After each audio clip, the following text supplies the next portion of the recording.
എങ്ങനെ ഒരു string object create ചെയ്യാം എന്നുള്ള കാര്യമാണ് ഈ വീഡിയോയിൽ പറയുന്നത്. ഇവിടെ ഒരു വ്യത്യാസമുണ്ട്. ന്യൂ എന്ന് പറയുന്ന കീവേഡ് ഉപയോഗിച്ച് എങ്ങനെ ഒരു സ്ട്രിംഗ് ഒബ്ജക്റ്റ് ക്രിയേറ്റ് ചെയ്യാം എന്നാണ് ഡിസ്കസ് ചെയ്യുന്നത്. ജാവയിൽ ന്യൂ എന്ന് പറയുന്ന കീവേഡ് ഉപയോഗിക്കാതെ നമുക്ക് ഒരു സ്ട്രിംഗ് ഒബ്ജക്റ്റ് ക്രിയേറ്റ് ചെയ്യാനായിട്ട് സാധിക്കും. ന്യൂ എന്ന് പറയുന്ന കീവേഡ് ഉപയോഗിച്ചും ഒരു സ്ട്രിംഗ് ഒബ്ജക്റ്റ് ക്രിയേറ്റ് ചെയ്യാനായിട്ട് സാധിക്കും.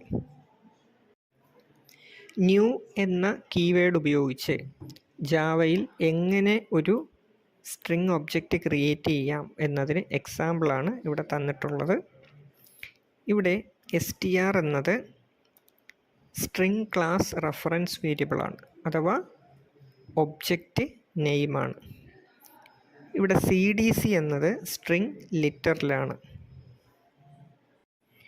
ഇവിടെ സ്ട്രിംഗ് ഒബ്ജക്റ്റ് ന്യൂ ഉപയോഗിച്ച് ക്രിയേറ്റ് ചെയ്തതുകൊണ്ട് ഇത് ഹീപ്പ് മെമ്മറിയിലായിരിക്കും പോയി സ്റ്റോർ ആവുന്നത്.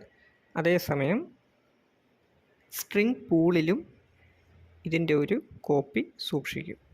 അപ്പോൾ ന്യൂ എന്ന് പറയുന്ന കീവേഡ് ഉപയോഗിച്ച് ക്രിയേറ്റ് ചെയ്യുമ്പോൾ ജാവ 2 മെമ്മറിയിലാണ് ആ ഒരു സ്ട്രിംഗ് ഒബ്ജക്റ്റിനെ സൂക്ഷിക്കുന്നത്. ഹീപ്പ് മെമ്മറിയിലും സൂക്ഷിക്കും, അതുപോലെ തന്നെ സ്ട്രിംഗ് പൂളിലും സൂക്ഷിക്കും. സ്ട്രിംഗ് പൂളിൽ ഓൾറെഡി cdc എന്ന് പറയുന്ന ഒരു സ്ട്രിംഗ് ലിറ്ററൽ ഉണ്ടെങ്കിൽ പുതുതായി ഒന്ന് ക്രിയേറ്റ് ചെയ്യത്തില്ല. പകരം നിലവിലുള്ള cdc എന്ന ലിറ്ററൽസിലേക്ക് ഒരു റെഫറൻസ് കൊടുക്കുകയാണ് ചെയ്യുന്നത്. Thank you.